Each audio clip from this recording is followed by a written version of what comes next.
joining me today. This is Nichel Anderson, and guess what? It's my podcast show. Y'all, I appreciate you. We're starting this. Thank you for showing up. I am going to do another focus here this month. This is Power of Reading Week, where I like to kind of focus on the importance of reading. If you enjoy that, please share this podcast, post in the comments or social media, and let's connect. So this month we're focusing on, at least this week, of how the importance of reading and how you can do that and it can be encouraging. So today we're focusing on Langston Hughes, The Negro Speaks of Rivers. Now I have to admit, when I became the editor for the Sweet 101, that was my first opportunity of writing. I loved this poem. I was researching the whole essence, the whole part of the movement there, and I just loved it. I think it just kind of touched on so many things, particularly the Nile River, which he talks about other rivers, of course, but I really connected that part because, I love Egypt. But nevertheless, this really opened up my mind of how talented not only he was of the people that was part of the Harlem Renaissance that I was a sweet editor of, but also of the overall creativity of really touching your soul, really touching your understanding. And that's what happened when I read. I just fell in love with his writing and his talent there to kind of express that. So I read the poem and then I break different parts down, or I go line by line. This time I'm just going to really go just different parts of it. I break that down of interpreting it. So when I was over the Harlem Renaissance of Sweet 101, I took the creativity of their work, and then I would do a review. From W.B.J. Royce, his whole essay, I wrote a review on each one of those. So it was a lot of work, but I enjoyed that process because his work is a masterpiece. And he collaborate with other people back then, and one of them was Langston Hughes that became famous, and to showcase not only their work but their message of the movement forward, because there was a lot of discrimination going on. So without further ado, just to kind of touch on some things, you know the drill. Go to Mole.com, buy a t-shirt, look good and happy, and support the movement of my production. Go ahead and find out and check out Mole Beauty for your skincare needs, king and queen. And check out my NFTs on the blockchain. That's moleworld.com. You saw how I did that? I wove it right back up. Now I got to say about my book, Mix Ram, my memoir. You know the rest. Go ahead and check out that book. If you have, leave a review, positive review. Is giving, and I gave a lot. Let's get started. I love y'all. All right, we're getting into this. Let me read this poem from Langston Hughes during the Harlem Renaissance. Still ongoing. The Negro Speaks of Rivers.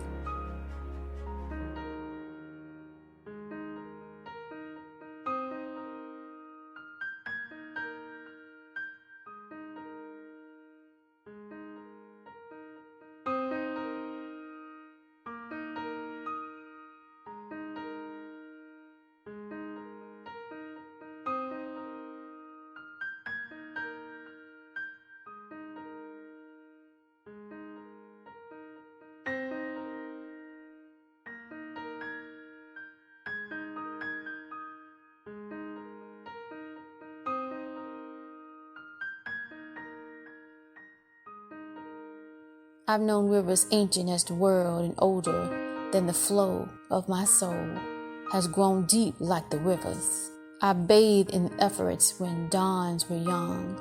I built my hut near the Congo and it lured me to sleep. I looked up upon the Nile and raised the pyramids above it. I heard the singing of the Mississippi when Abraham Lincoln went down to New Orleans.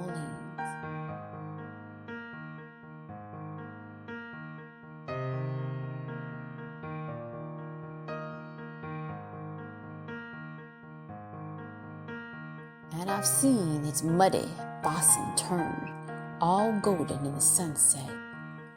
Ancient, dusky rivers. My soul has grown deep like the rivers. I haven't read that poem in a long time. Just reading that commands your attention. Just reading it opens up your mind to say, yeah, I gotta go there.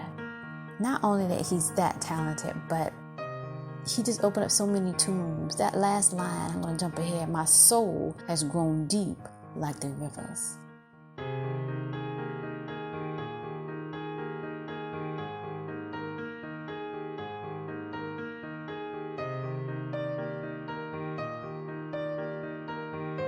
That's like saying you've been through so much. You experience different episodes, different incidents, what have you. Some of them good, some of them bad.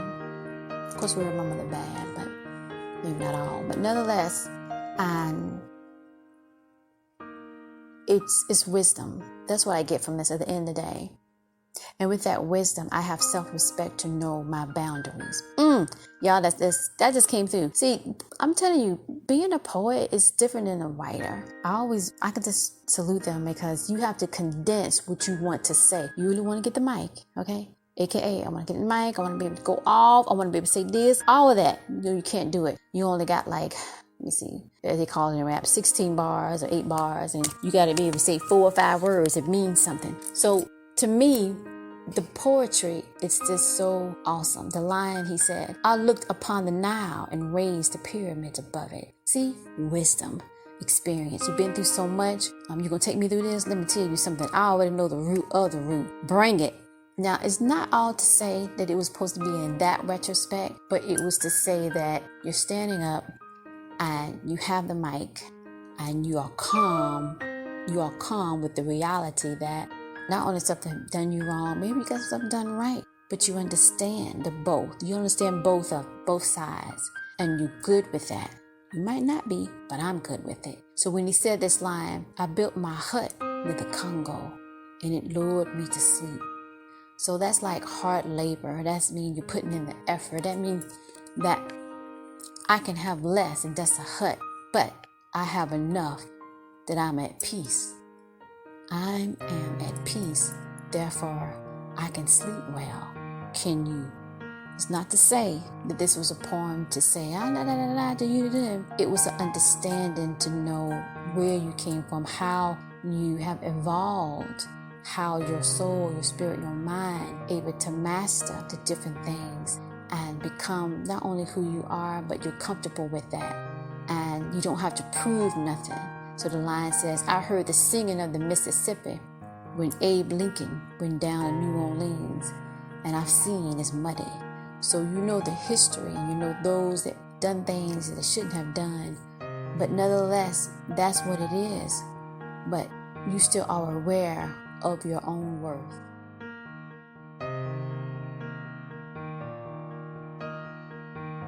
So I know the history, the singing of the Mississippi. And I don't know, got history of that. But nevertheless, I know the past when Abe Lincoln went down to New Orleans. So let's go back to that music and the connection to that. And all of that is like in a pot. But don't get it wrong. Ancient dusky rivers, my soul has grown. I have learned the lesson. That's what he's saying. So the title itself, when it says, the Negro Speaks of Rivers. Rivers are water. Water is very symbolic in that way of always moving. You know, this is a lake and you sit there. But nevertheless, when we talk about rivers, we talk about onward moving. And so when he said in the first line, I've known rivers ancient, meaning I know it from the beginning up into the now. And I know how it operates. And so I flow with it. So that's what he meant to me. I'm understanding as the world and older than the flow of came. That's before it was even moving. I was there, and I remember from a lake to a river, my soul has grown deep like the rivers. I bathe in the effort, so that means, yes, I remember this and I remember that. I remember those that got called by God and had to lead and had to aspire. So yes, as a Negro, I speak of the history. Y'all, this is free. Free form right here. I'm not reading from a script, okay, or my notepad. I'm just free forming it. All right. Power of Jesus. Can I get an amen? Yes. This is what Langston Hughes was trying to say. Okay. Maybe other people broke it down, but this is how Nichel Anderson is going to break it down. And that's basically what he's saying. I'm telling y'all, I'm free forming, as they say it. I don't got no notes, no pad, no nothing. I'm reading this poem and I'm breaking it down how I'm understanding what he was saying in his poetry.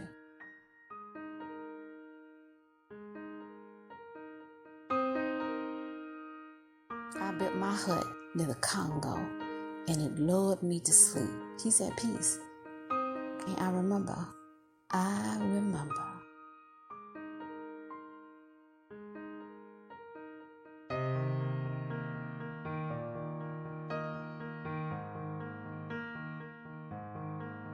I looked upon the Nile and raised the pyramids above it. Therefore, I know that the rivers had the strength powerful enough to lift the pyramids that are just, you know how much it's heavy. Anyway, and with that, I heard the singing of the Mississippi. The journey from Africa as a Negro to the, you know what, next. But don't forget, I won't forget the ancient times of my greatness and my ancestors' greatness. I'm able to still survive of my worth and my foundation.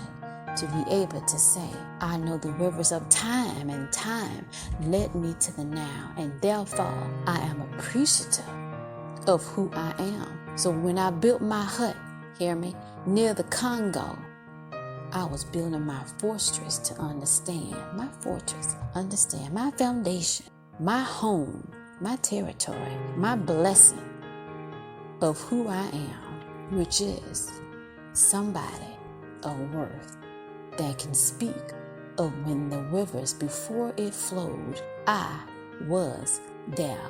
Can I get a amen? I'm out, y'all. Thank you so much. I hope you enjoyed this breakdown of this poem. You take it and you read and see what your perspective of for what he was trying to say, his message, and go from there. Poetry is so lovely, it's so powerful. We get a little glimpse of that when when you see cards and everything. To me, that's a little bit of poetry too. But when you really read someone's poems, it just really breaks it down and helps you think. And it's a wonderful expression. All right. Thank you so much for joining me today. Okay. And guess what? This is Power of Reading Week. Read a book. Read it to somebody else. Enjoy it. And tag a sister. Okay, Nichel Anderson. I'm reading this book. Nichel Anderson. I'm reading Langston Hughes poems. Can I get a woo-hoo? Thank you so much. The power of reading is so powerful. Enjoy it. See you in the next one.